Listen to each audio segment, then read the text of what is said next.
Hi guys, Candace Amos here. Welcome back to the channel. I just want to say thank you all for the support on my videos. I really appreciate everyone watching, sharing, and please continue to do so. It will definitely help me grow. Today's video is going to be about a topic that I'm really focused on within the next 5 years, and that is the top 10 financial goals you should focus on achieving before you hit 40. Should really strive to achieve because it will help improve the quality of your life. Stay tuned. If that interests you, please share this video, give it a thumbs up, and leave your thoughts below if I missed anything.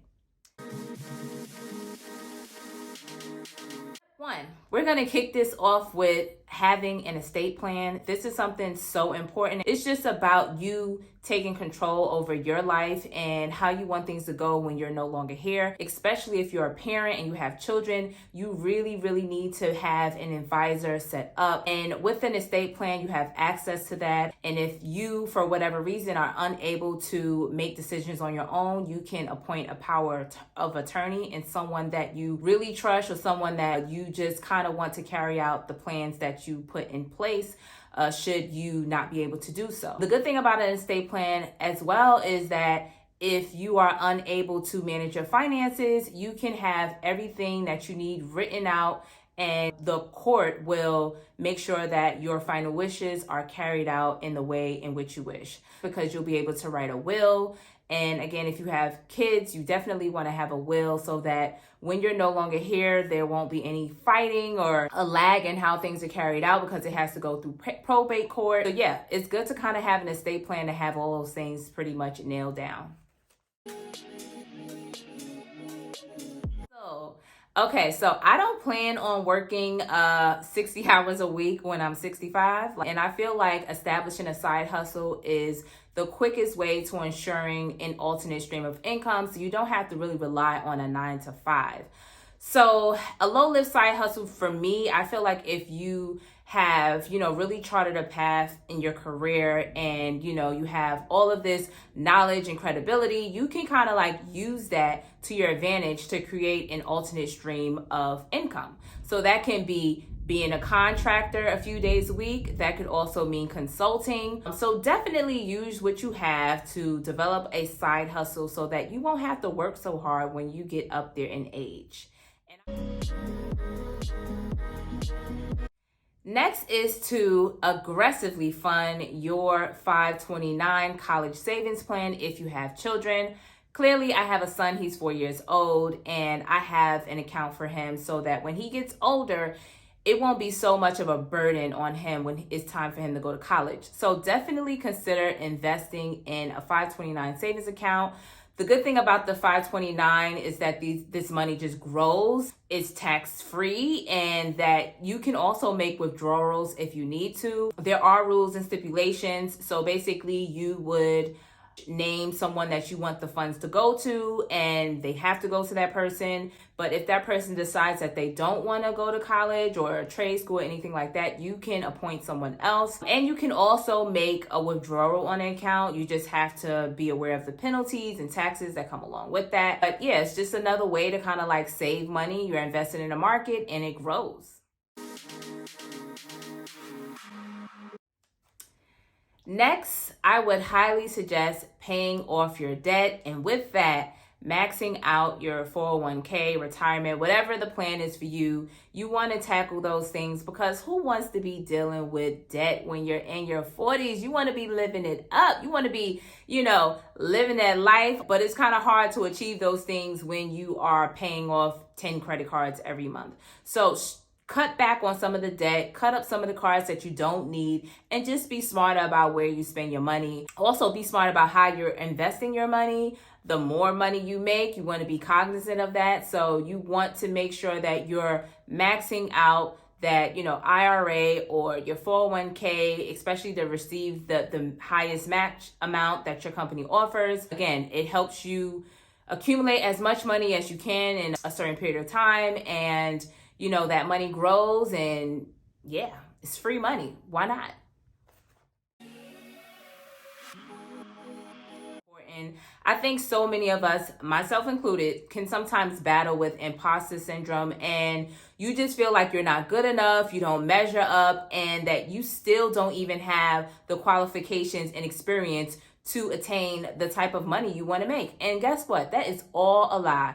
You already have the tools. Go after what you want. So make a game plan. Stop settling for jobs that you feel are beneath you or jobs that you feel are temporary. Create a real plan. Make it happen for yourself. So if your goal is, hey, I want to achieve 6 figures by, in the next 3 years, figure out the steps that you need to take to make that. Have those conversations with your boss so that you can achieve those raises to push you up over the top to get to where you want to go. Take yourself seriously in the workplace, and let me tell you, it's going to pay off.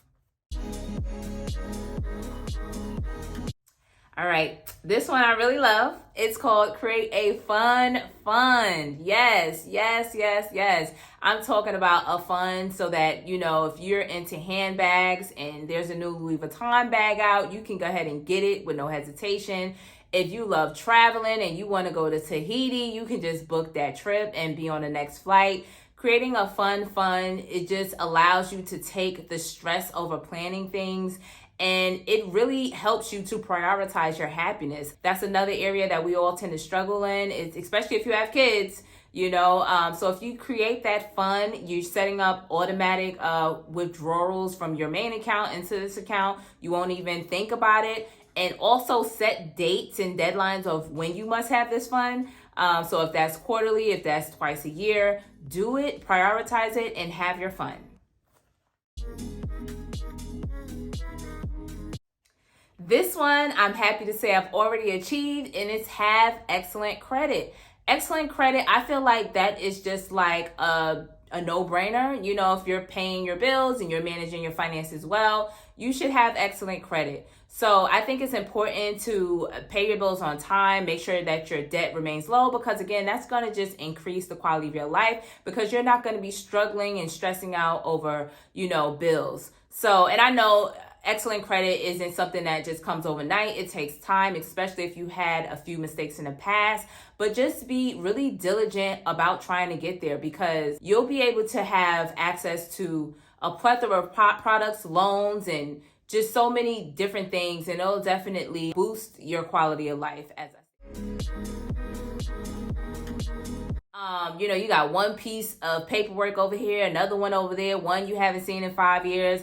Get your financial statements and paperwork in order. Get your passport, get a copy of that. Get your birth certificate, your mortgage, your deed, whatever it is that you need to get all of those things in one place. Because again, life is short. We don't know what's going to happen, and make it easier on your loved ones by just having things all together in one place, and make it less stressful on you whenever you decide that you need to invest in something. You have all the pertinent paperwork that you need in the same place, and again, it'll be one less thing that you have to worry about.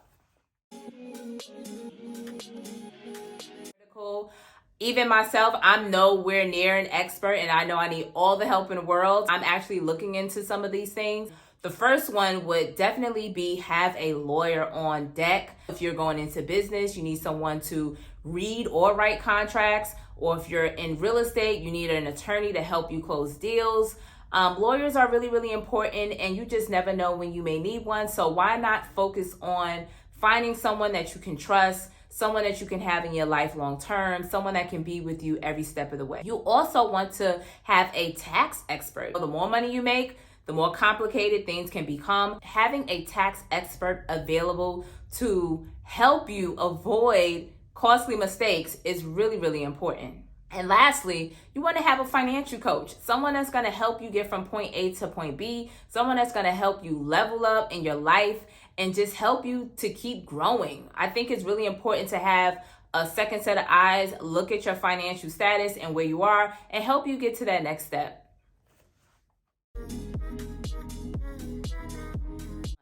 Emergency funds are just, for me, I don't even think they're critical, especially in this day and time, because, jobs come and go. And if you have all this expertise and qualifications, chances are you're going to be able to get a job, but they provide peace of mind. It feels great when you don't have to scramble or put something on a credit card for an unexpected expense. Just having that emergency fund established is just going to save you so much trouble. They say that if you have kids, you should strive for 6 months to a year. And if you're single and without kids, then 3 months is probably the best period of expenses that you should prepare for. But a fully funded emergency fund is just so key and so important. And I think it's something that we all should try to save up for. Those are my top 10 tips. I hopefully didn't keep you guys too long.